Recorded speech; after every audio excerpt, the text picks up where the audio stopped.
Hello student, आप लोग कैसे हैं। आशा करते हैं आप लोग अच्छे होंगे। तो स्वागत है आपका अपना YouTube channel success creative point में। आज के इस वीडियो में हम 10वीं कक्षा के साइंस के कुछ ऑब्जेक्टिव क्वेश्चन बताने वाले हैं जो कि आपको बोर्ड एग्जाम के लिए काफ़ी महत्वपूर्ण रहेगा। तो इस वीडियो को शुरू से लास्ट तक देखते रहिए। चैनल पर नहीं तो चैनल को सब्सक्राइब कर दे, बेल आइकन को भी दबाएं ताकि इस टाइप की वीडियो जब भी अपलोड करें तो सबसे पहले आप तो पहुँचे। तो शुरू करते देखते हैं पहला क्वेश्चन। तो पहला नंबर क्वेश्चन में कहता है कि लेंसों में मुख्य फोकस की संख्या कितनी होती है। लेंसों में जो है मुख्य फोकस की जो संख्या होती है वह कितनी होती है। तो इसका सही उत्तर है ऑप्शन ए जो कि 2 होती है। अगला 2 नंबर क्वेश्चन में कहता है कि किसी लेंस में बाहर की ओर उभरे 2 गोलीय पृष्ठ हो, ठीक है, तो इसे कहते हैं। तो इसे क्या कहते हैं। जब किसी लेंस में जो है बाहर की ओर उभरे 2 गोलीय पृष्ठ हो, ठीक है, क्या कहते हैं कि 2 उभरे हुए गोलीय पृष्ठ हो, उसे हम क्या कहेंगे। तो इसका सही उत्तर हो जाएगा ऑप्शन सी जो कि उत्तर लेंस। अगला जो प्रश्न है 3 नंबर कहता है कि रोगियों के नाक, कान, गले आदि के जांच के लिए डॉक्टर प्रयोग करते हैं। तो क्या प्रयोग करते हैं। तो इसका सही उत्तर हो जाएगा ऑप्शन ए जो कि अवतल दर्पण प्रयोग करते हैं। चलिए अगला प्रश्न को देखते हैं। अगला 4 नंबर क्वेश्चन में कहता है कि प्रकाश के अपवर्तन के कितने नियम हैं। प्रकाश के अपवर्तन के जो है वह कितने नियम हैं। तो इसका सही उत्तर हो जाएगा ऑप्शन सी जो कि 2 नियम हैं। अगला 5 नंबर क्वेश्चन में कहता है कि बिजली के फ्यूज का तार बना होता है। बिजली के जो फ्यूज का तार जो बना होता है वह किससे बना होता है।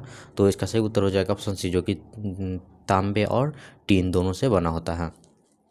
अगला 6 नंबर क्वेश्चन में कहता है कि जिन पदार्थों से विद्युत प्रवाह आसानी से नहीं होती है उसे हम क्या कहते हैं। तो इसका सही उत्तर क्या हो जाएगा ऑप्शन ए जो कि विद्युत रोधी कहते हैं। चलिए अगला प्रश्न को देखते हैं। अगला 7 नंबर क्वेश्चन में कहता है क्या प्रोटीन आवेशन प्रक्रम में भाग लेता है। क्या प्रोटीन जो है आवेशन प्रक्रम में भाग लेता है। तो इसका सही उत्तर हो जाएगा ऑप्शन ए जो कि नहीं भाग लेता है। चलिए अगला प्रश्न को देखते हैं। अगला 8 नंबर क्वेश्चन में कहता है कि परिपथ में किन्हीं 2 बिंदुओं के बीच का विभवांतर मापा जाता है। तो किससे मापा जाता है। तो इसका सही उत्तर क्या हो जाएगा ऑप्शन बी हो जाएगा जो कि वोल्ट मीटर से मापा जाता है। अगला 9 नंबर क्वेश्चन में कहता है कि निम्न में से किसका अर्थ जल होता है। निम्न में से जो है किसका अर्थ जल होता है। तो इसका सही उत्तर हो जाएगा ऑप्शन डी जो कि हाइड्रो को। अगला 10 नंबर क्वेश्चन में कहता है कि ताप बढ़ने पर चालक का प्रतिरोध क्या होगा। ताप बढ़ने पर जो है चालक का प्रतिरोध क्या हो जाता है। तो इसका सही उत्तर हो जाएगा ऑप्शन ए जो कि बढ़ता है। प्रतिरोध भी क्या होता है, बढ़ता है। अगला 11 नंबर क्वेश्चन में कहता है कि चुंबकीय क्षेत्र चुंबक के ध्रुव होते हैं। चुंबकीय क्षेत्र चुंबक के ध्रुव भी होते हैं। तो किसमें। तो इसका सही उत्तर हो जाएगा ऑप्शन ए जो कि महत्तम में। चलिए अगला प्रश्न को देखते हैं। अगला 12 नंबर क्वेश्चन में कहता है कि प्रतिबिंब की ऊंचाई और वस्तु के ऊंचाई के अनुपात को कहते हैं। तो प्रतिबिंब की ऊंचाई और वस्तु के ऊंचाई को हम क्या कहते हैं। तो इसका सही उत्तर हो जाएगा ऑप्शन ए जो कि आवर्धन कहते हैं। अगला 13 नंबर क्वेश्चन में कहता है कि अल्कोहल का अपवर्तनांक क्या है। अल्कोहल का जो अपवर्तनांक होता है वह कितना होता है। तो इसका सही उत्तर क्या हो जाएगा ऑप्शन सी हो जाएगा जो कि 1.36 होता है। अगला 14 नंबर क्वेश्चन में कहता है कि नेत्र लेंस में समायोजन की क्रिया होती है। नेत्र लेंस में जो होती है समायोजन की क्रिया वह किसके द्वारा होती है। तो इसका सही उत्तर क्या हो जाएगा ऑप्शन सी जो कि सिलियरी पेशियों द्वारा होती है। अगला 15 नंबर क्वेश्चन में कहता है कि प्रत्यावर्ती धारा की आवृत्ति कितनी है। प्रत्यावर्ती धारा की आवृत्ति जो है वह कितनी है। बहुत इंपॉर्टेंट क्वेश्चन है। तो इसका सही उत्तर हो जाएगा ऑप्शन सी जो कि 50 Hz होती है। चलिए अगला प्रश्न को देखते हैं। वीडियो अच्छा लग रहा है तो वीडियो को लाइक कर दें। अगला 16 नंबर क्वेश्चन में कहता है कि फैराडे ने बहुत से क्रांतिकारी खोज की जिसमें जिसमें क्या है। तो इसका सही उत्तर हो जाएगा ऑप्शन सी जो कि ए और बी दोनों हैं। ठीक है, फैराडे ने बहुत से क्रांतिकारी खोज की जिसमें जो है विद्युत चुम्बकीय प्रेरण है और विद्युत अवघटन के नियम है। इसीलिए क्या हो जाएगा ऑप्शन सी जो कि ए और बी दोनों होता है। अगला 17 नंबर क्वेश्चन में कहता है कि किसी धारावाही परिनालिका के भीतर सभी बिंदुओं पर चुंबकीय क्षेत्र है। तो क्या होता है। तो इसका सही उत्तर हो जाएगा ऑप्शन ए जो कि समान होता है। अगला 18 नंबर क्वेश्चन में कहता है कि स्पेक्ट्रम प्राप्त करने के लिए किसका उपयोग होता है। स्पेक्ट्रम प्राप्त करने के लिए जो है किसका उपयोग होता है। तो इसका सही उत्तर हो जाएगा ऑप्शन डी जो कि प्रिज्म का उपयोग होता है। अगला 19 नंबर क्वेश्चन में कहता है कि रेटिना पर किसी वस्तु का उल्टा तथा वास्तविक प्रतिबिंब किसके द्वारा बनता है। तो किसके द्वारा बनता है का सही उत्तर क्या हो जाएगा ऑप्शन सी हो जाएगा जो कि अभिनेत्र लेंस द्वारा। अगला 20 नंबर क्वेश्चन में कहता है कि कांच प्रिज्म द्वारा उत्पन्न श्वेत प्रकाश के स्पेक्ट्रम में किस रंग की किरण का झुकाव अधिक है। ठीक है, कांच प्रिज्म द्वारा जो उत्पन्न श्वेत प्रकाश के स्पेक्ट्रम में जो है किस रंग की किरण जो है सबसे ज़्यादा झुकाव में होता है। तो इसका सही उत्तर हो जाएगा ऑप्शन डी जो कि बैंगनी रंग का। चलिए अगला प्रश्न को देखते हैं। अगला 21 नंबर क्वेश्चन में कहता है कि प्रकाश क्या है। प्रकाश जो है वह क्या है, तो इसका सही उत्तर हो जाएगा ऑप्शन बी, जो कि आंखों को प्रभावित करने वाली ऊर्जा होती है। ठीक है। अगला 22 नंबर क्वेश्चन में कहता है कि मंद प्रकाश में किसकी शिथिलता से पुतली पूर्ण रूप से फैल जाती है। क्या था कि मंद प्रकाश में जो है किसकी, ठीक है, शिथिलता से पुतली पूर्ण रूप से फैल जाती है, तो किसकी, तो इसका सही उत्तर हो जाएगा ऑप्शन बी, जो कि परितारिका से। चलिए अगला प्रश्न देखते हैं। अगला जो 23 नंबर क्वेश्चन में कहता है कि स्थिर विद्युत में आवेश होते हैं। स्थिर विद्युत में आवेश होते हैं, तो क्या होते हैं आवेश, तो इसका सही उत्तर हो जाएगा ऑप्शन ए, जो कि विरामावस्था में रहते हैं। अगला 24 नंबर क्वेश्चन में कहता है कि दूर दृष्टि वाली आँखों, ठीक है, साफ साफ देख सकती हैं। दूर दृष्टि वाली आँखों जो है साफ साफ देख सकती हैं किसको, तो इसका सही उत्तर क्या हो जाएगा, ऑप्शन ए हो जाएगा, जो कि दूर की वस्तु को साफ साफ देख सकते हैं। अगला 25 नंबर क्वेश्चन में कहता है कि तालाब का जल कम गहरा दिखाई देने का क्या कारण है। तालाब का जल जो है कम गहरा दिखाई देने का क्या कारण है, तो इसका सही उत्तर हो जाएगा ऑप्शन सी, जो कि अपवर्तन के कारण है। चलिए अगला प्रश्न देखते हैं। अगला 26 नंबर क्वेश्चन में कहता है कि मृत्यु के पश्चात कितने घंटे के अंदर, मृत्यु के पश्चात कितने घंटे के अंदर नेत्र निकाल लेना चाहिए। ठीक है, मृत्यु के पश्चात जो है कितने घंटे के अंदर नेत्र निकाल लेना चाहिए, तो इसका सही उत्तर हो जाएगा ऑप्शन बी, जो कि 4 से 6 घंटे के भीतर निकाल लेना चाहिए। अगला 27 नंबर क्वेश्चन में कहता है कि नीला तथा हरा प्रकाश के मिलने पर, नीला तथा हरा प्रकाश के मिलने पर किस वर्ण का प्रकाश प्राप्त होता है। तो हरा और नीला को जो है एक साथ मिलाने पर जो है, ठीक है, कौन सा प्रकाश निकलता है, तो इसका सही उत्तर हो जाएगा ऑप्शन बी, जो कि सियानी टाइप का। अगला 28 नंबर क्वेश्चन में कहता है कि चुंबकीय क्षेत्र की तीव्रता का मात्रक है। तो चुंबकीय क्षेत्र की तीव्रता का ऐसा मात्रक क्या हो जाएगा, तो इसका सही उत्तर हो जाएगा ऑप्शन सी, जो कि ए या बी दोनों होता है। ठीक है। अगला 29 नंबर क्वेश्चन में कहता है कि चुंबकीय क्षेत्र रेखाओं की निकटता बदलता है, तो किस पे, तो इसका सही उत्तर हो जाएगा ऑप्शन ए, जो कि क्षेत्र का मान पर। चलिए अगला प्रश्न को देखते हैं। अगला 30 नंबर क्वेश्चन में कहता है कि दर्पण की चौड़ाई को कहा जाता है। दर्पण की चौड़ाई को कहा जाता है, तो दर्पण की चौड़ाई को क्या कहते हैं, तो कैसे उत्तर हो जाएगा ऑप्शन बी, जो कि द्वारक कहते हैं। अगला 31 नंबर क्वेश्चन में कहता है वे सभी पदार्थ भस्म कहे जाते हैं। वे सभी पदार्थ भस्म कहे जाते हैं जो जल में घुलकर किस प्रकार के आयन देता है, तो किस प्रकार के आयन देता है, तो इसका सही उत्तर क्या हो जाएगा, ऑप्शन ए हो जाएगा, जो कि हाइड्रोक्सिल आयन देता है। चलिए अगला प्रश्न देखते हैं। 32 नंबर में कहता है कि वैसे लवण जो अम्ल और भस्म के पूर्ण उदासीकरण से बनते हैं उसे कहे जाते हैं, तो क्या कहते हैं, तो चलिए ऑप्शन देखते हैं। तो पहला ऑप्शन में है सामान्य लवण, बी में है अम्लीय लवण, सी में है भस्मीय लवण और डी में इनमें से कोई नहीं, तो इसका सही उत्तर क्या हो जाएगा, तो इसका सही उत्तर हो जाएगा ऑप्शन ए, जो कि सामान्य लवण कहे जाते हैं। अगला 33 नंबर क्वेश्चन में कहता है कि प्रथम कार्बनिक यौगिक यूरिया का संश्लेषण किसने किया था। तो यूरिया का जो संश्लेषण किया था वह किसने किया था, तो इसका सही उत्तर हो जाएगा ऑप्शन डी, जो कि इनमें से कोई नहीं। चलिए अगला जो प्रश्न है 34 नंबर कहता है कि कैल्शियम कार्बाइड जल के साथ अभिक्रिया कर देता है। देखिए कैल्शियम जो है, कैल्शियम कार्बाइड जल के साथ अभिक्रिया कर देता है, तो किसमें, तो इसका सही उत्तर हो जाएगा ऑप्शन डी, जो कि एथाइन में। अगला 35 नंबर क्वेश्चन में कहता है कि लोहा से जिंक लेपित करने की क्रिया को कहते हैं। तो लोहा से जिंक लेपित करने की क्रिया को हम क्या कहते हैं, तो इसका सही उत्तर हो जाएगा ऑप्शन बी, जो कि गैल्वेनीकरण कहते हैं। चलिए अगला प्रश्न को देखते हैं। अगला जो प्रश्न है बहुत इंपॉर्टेंट है। अगला 36 नंबर क्वेश्चन में कहता है कि निम्नलिखित में से कौन अधिक अभिक्रियाशील है। तो 4 ऑप्शन दिया गया, इसमें से कहता है कि कौन जो है सबसे ज़्यादा, ठीक है, क्रियाशील अभिक्रियाशील है, तो इसका सही उत्तर हो जाएगा ऑप्शन ए, जो कि Cu जो है वह अधिक क्रियाशील है। अगला 37 नंबर क्वेश्चन में कहता है कि ग्लूकोज के एक अणु में ऑक्सीजन के कितने परमाणु होते हैं। ग्लूकोज के एक अणु में जो है ऑक्सीजन के कितने परमाणु होते हैं, तो इसका सही उत्तर हो जाएगा ऑप्शन बी, जो कि 6 होते हैं। अगला 38 नंबर क्वेश्चन में कहता है कि तत्वों के आवर्त सारणी के, ठीक है, प्रारंभिक विकास में किसका प्रमुख योगदान रहा है। तो किसका प्रमुख योगदान रहा है, तो इसका सही उत्तर क्या हो जाएगा, तो इसका सही उत्तर हो जाएगा ऑप्शन सी, जो कि मेंडलीव का। अगला 39 नंबर क्वेश्चन में कहता है कि समस्थानिकों के गुणधर्म समान होते हैं। समस्थानिकों के गुणधर्म जो है वह समान होते हैं, लेकिन परमाणु द्रव्यमान क्या होते हैं?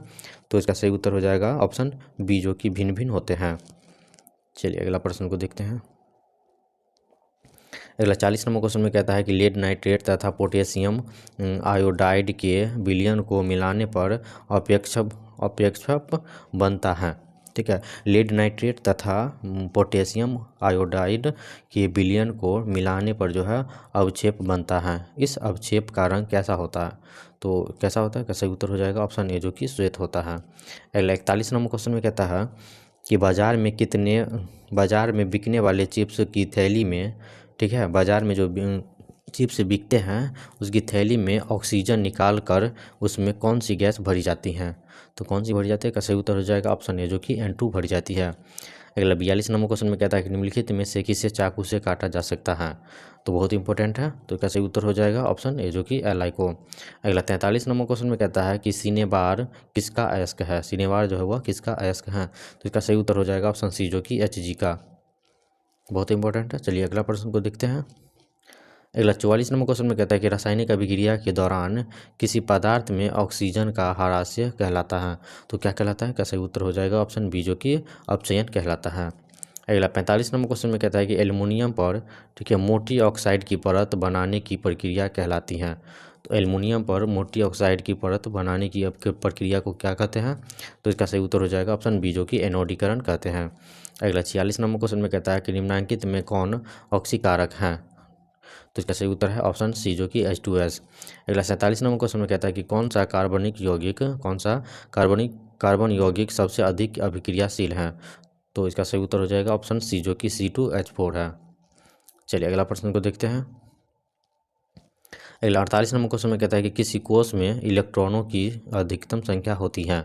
ठीक है, किसी कोष में इलेक्ट्रॉनों की अधिकतम संख्या होती है, तो कितनी होती है? का सही उत्तर हो जाएगा ऑप्शन बी, जो कि 2n⁻²। अगला 49 नंबर क्वेश्चन में कहता है कि डाई मिथाइल ईथर, जिसको हम C2H6O कहते हैं, इसका आयुपैक नेम क्या है? तो इसका सही उत्तर हो जाएगा ऑप्शन डी हो जाएगा, जो कि मिथॉक्सी-मीथेन। ठीक है, मिथॉक्सी-मीथेन हो जाएगा। अगला जो 50 नंबर क्वेश्चन में कहता है कि मेंडेल ने, ठीक है, मेंडेल ने मटर, सॉरी ये क्वेश्चन थोड़ा सा गड़बड़ है। चलिए अगला प्रश्न को देखते हैं। अगला 51 नंबर क्वेश्चन में कहता है कि ऑक्सीन है, तो ऑक्सीन जो है वह क्या है? तो इसका सही उत्तर हो जाएगा ऑप्शन ए, जो कि एक हार्मोन है। ठीक है, अगला 52 नंबर क्वेश्चन में कहता है कि श्वसन किस प्रकार की अभिक्रिया है? श्वसन जो है वह किस प्रकार की अभिक्रिया है? बहुत ही इंपॉर्टेंट क्वेश्चन है, तो इसका सही उत्तर हो जाएगा ऑप्शन ए, जो कि उपचयन अभिक्रिया है। अगला 53 नंबर क्वेश्चन में कहता है कि मिथेनोइक अम्ल का सामान्य नाम क्या है? ठीक है, मिथेनोइक अम्ल का जो सामान्य नाम वह क्या है? तो इसका सही उत्तर हो जाएगा ऑप्शन ए, जो कि फॉर्मिक अम्ल कहते हैं। अगला 54 नंबर क्वेश्चन में कहता है कि धोबिया सोडा का रासायनिक सूत्र क्या है? धोबिया सोडा का जो रासायनिक सूत्र है वह क्या है? तो इसका सही उत्तर हो जाएगा ऑप्शन बी, जो कि Na2CO3 × 10H2O। चलिए अगला प्रश्न को देखते हैं।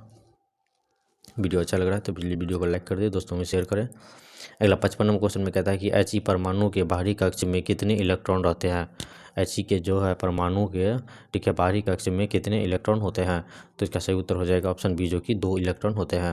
अगला 56 नंबर क्वेश्चन में कहता है कि जल में घुलनशील भस्म कहलाता है, तो जल में घुलनशील भस्म को क्या कहते हैं? तो इसका सही उत्तर हो जाएगा ऑप्शन ए, जो कि क्षार कहते हैं। अगला 57 नंबर क्वेश्चन में कहता है कि ऑक्जेलिक अम्ल का प्राकृतिक स्रोत निम्नलिखित में से कौन सा है? तो इसका सही उत्तर हो जाएगा ऑप्शन बी, जो कि टमाटर को। अगला 58 नंबर क्वेश्चन में कहता है कि निम्न में से किस धातु का गलनांक सबसे कम है? निम्न में से किस धातु का गलनांक जो है वह का सबसे कम है? तो इसका सही उत्तर हो जाएगा ऑप्शन बी, जो कि Na का। चलिए अगला प्रश्न को देखते हैं। अगला जो प्रश्न है, ठीक है, 59 नंबर क्वेश्चन में कहता है कि उपचयन अपचयन अभिक्रिया को क्या कहते हैं? उपचयन अपचयन अभिक्रिया को हम क्या कहते हैं? तो कैसे उत्तर हो जाएगा ऑप्शन ए, जो कि रेडॉक्स अभिक्रिया कहते हैं। अगला 60 नंबर क्वेश्चन में कहता है कि कौन धातु है जिसका दहन चमकदार श्वेत ज्वाला के साथ संपन्न होता है? तो कौन सा है? तो कैसे उत्तर हो जाएगा ऑप्शन सी, जो कि Mg का। अगला 61 नंबर क्वेश्चन में कहता है कि कर्माकुंचक गति कहाँ पाई जाती है? ठीक है, कर्माकुंचक गति जो है कहाँ पाई जाती है? तो इसका सही उत्तर हो जाएगा ऑप्शन बी, जो कि आहार नली में। चलिए अगला प्रश्न को देखते हैं हम। अगला जो प्रश्न है बहुत ही इंपॉर्टेंट है। 62 नंबर क्वेश्चन में कहता है कि टैनिन मुख्यतः कहाँ जमा होता है। टैनिन जो है मुख्यतः कहाँ जमा होता है। तो इसका सही उत्तर क्या हो जाएगा, ऑप्शन ए हो जाएगा, जो कि वृक्ष के छाल में। अगला 63 नंबर क्वेश्चन में कहता है कि हृदय का पेस मेकर कहते हैं। तो हृदय का पेस मेकर क्या कहते हैं। तो इसका सही उत्तर हो जाएगा ऑप्शन ए, जो कि SA नोड कहते हैं। अगला 64 नंबर क्वेश्चन में कहता है कि एक सामान्य व्यक्ति के हृदय धड़कन की गति होती है। एक सामान्य व्यक्ति के हृदय धड़कन की गति होती है तो कितनी होती है।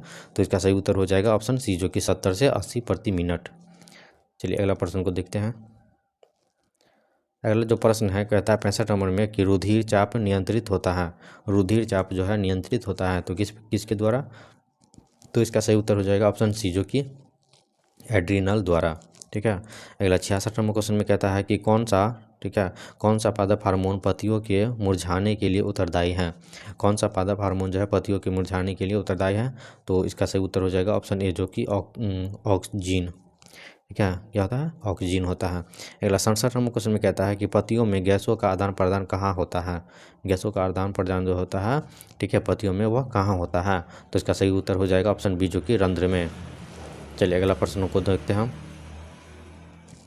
अगला 68 नंबर क्वेश्चन में कहता है कि पीत रस कहाँ से स्रावित होता है। पीत रस जो है वह कहाँ से स्रावित होता है। तो इसका सही उत्तर हो जाएगा ऑप्शन बी, जो कि यकृत से। अगला 69 नंबर क्वेश्चन में कहता है कि कवक में पोषण की कौन सी विधि पाई जाती है। कवक में जो है पोषण कौन सी विधि पाई जाती है। तो इसका सही उत्तर हो जाएगा ऑप्शन ए, जो कि मृतजीवी। अगला 70 नंबर क्वेश्चन में कहता है कि समजात अंगों का उदाहरण है। तो समजात अंगों का उदाहरण कौन सा है। तो इसका सही उत्तर है ऑप्शन ए, जो कि हमारा हाथ और कुत्ते का अग्रपाद। अगला 71 नंबर क्वेश्चन में कहता है कि प्रतिवर्ती चाप कहाँ बनते हैं। ठीक है, प्रतिवर्ती चाप जो है वह कहाँ बनते हैं। तो इसका सही उत्तर है ऑप्शन सी, जो कि मेरुरज्जु में। चलिए अगला प्रश्न को देखते हैं।